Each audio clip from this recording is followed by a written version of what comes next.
Assalamualaikum warahmatullahi wabarakatuh. Waalaikumsalam warahmatullahi wabarakatuh. Baiklah, perkenalkan nama saya Melanie Amelia, NIM 20121161. Sebelumnya saya ingin tahu siapakah nama Ibu? Baiklah, tujuan saya di sini yaitu untuk menjelaskan suatu kegiatan penyuluhan tentang menjelaskan pengertian demam kejang, menyebutkan penyebab demam kejang, dan menjelaskan cara penata laksanaan saat demam dan kejang, menjelaskan prognosis beserta manifestasi klinik. Baiklah, sebelumnya saya akan memperlihatkan sebuah PPT tentang pengertian tersebut.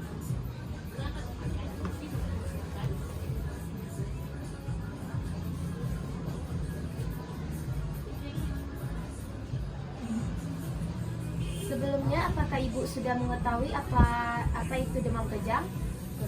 Baiklah, saya akan menjelaskan pengertian dari demam kejang.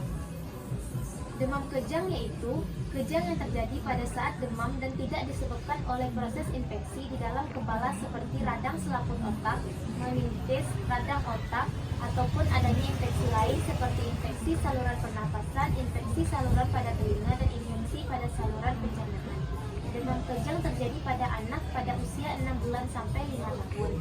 Demam kejang yaitu kejang yang berhubungan dengan demam, biasanya ditandai dengan demam yang suhunya biasa mencapai 38 Celcius pada rektal dan lebih dari 37,8 Celcius di bagian aksilaris.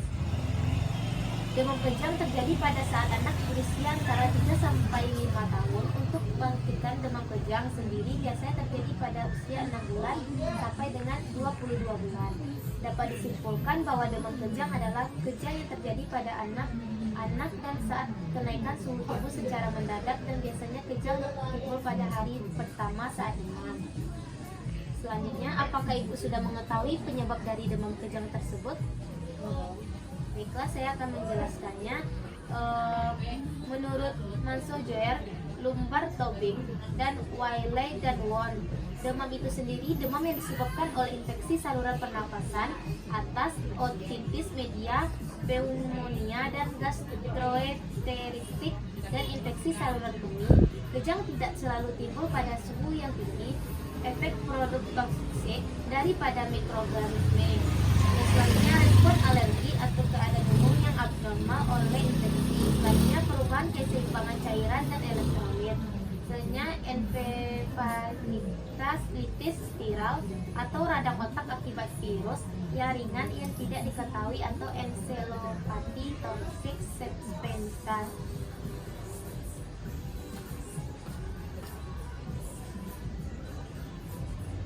Ada beberapa faktor yang mempengaruhi terjadinya demam kejang yang berulang, yaitu faktor usia 15 bulan saat demam kejang pertama.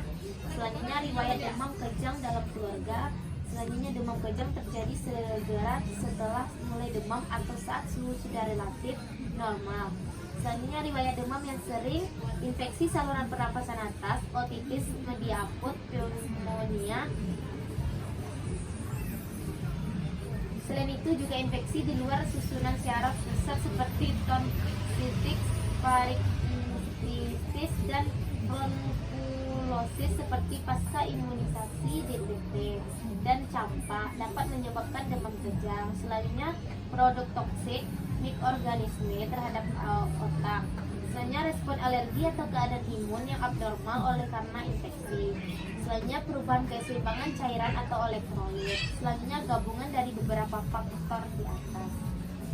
Selanjutnya, apakah Ibu sudah mengetahui penata laksanaan dari demam kejang? Belum. Baiklah, saya akan menjelaskan. Menurut Gastia, penataan saat kejang demam antara lain sebagai berikut.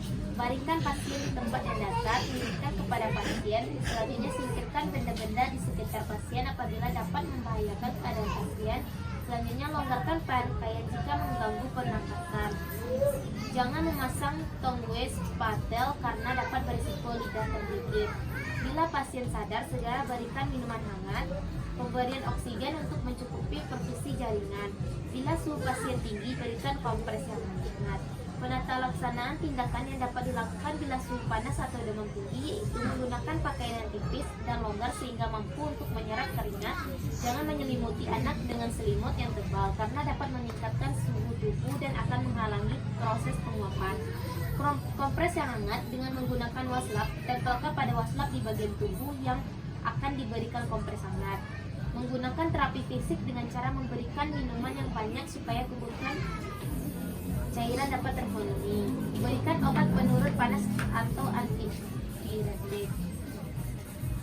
Apakah ibu sudah mengetahui prognosis dari demam kejang? Belum. Yaitu prognosis demam kejang umumnya baik untuk fungsi saraf yang abnormal. Kemungkinan terjadi epilepsi sedikit meningkat dibandingkan populasi pada umumnya.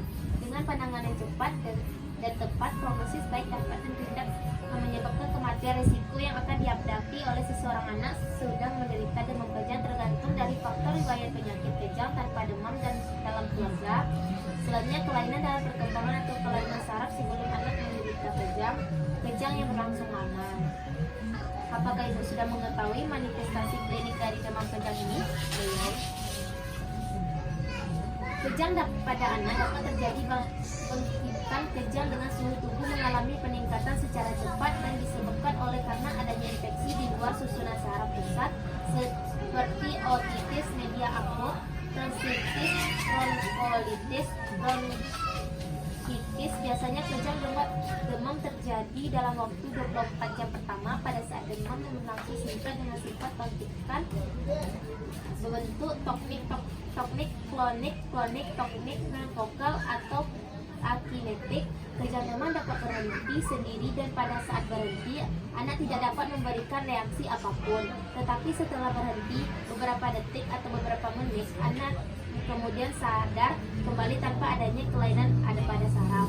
Adapun ciri-ciri yang mengalami kejang adalah suhu badan mencapai 39 derajat Celcius. Bagian tubuh termasuk pada tangan, kaki menjadi kaku, bagian kepala terkulai ke belakang disusul dengan munculnya gejala kejut yang kuat. Saat terjadinya kejang, anak mengalami kehilangan kesadaran, terkadang juga nafas bisa berhenti beberapa saat. Kulit berwarna pucat sampai kebiruan dan bola mata naik ke atas. Gigi terkatup dan terkadang disertai muntah. Anak tidak dapat mengontrol untuk buang kecil dan buang air besar.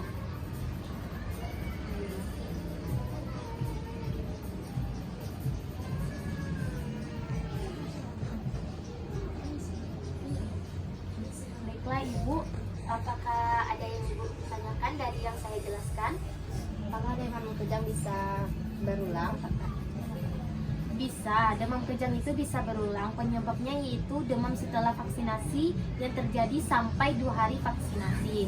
Selanjutnya demam karena infeksi bakteri atau virus. Selanjutnya anak membawa faktor risiko seperti adanya anggota keluarga lain yang sering mengalami demam kejang. Kejang ini bisa terjadi karena respon otak dari si anak terhadap demam yang naik drastis, terutama di hari pertama anak mulai demam atau sakit. Baiklah, apakah ada yang bisa tanyakan lagi? Tidak ada lagi. Assalamualaikum warahmatullahi wabarakatuh. Waalaikumsalam warahmatullahi wabarakatuh. Terima kasih Bu.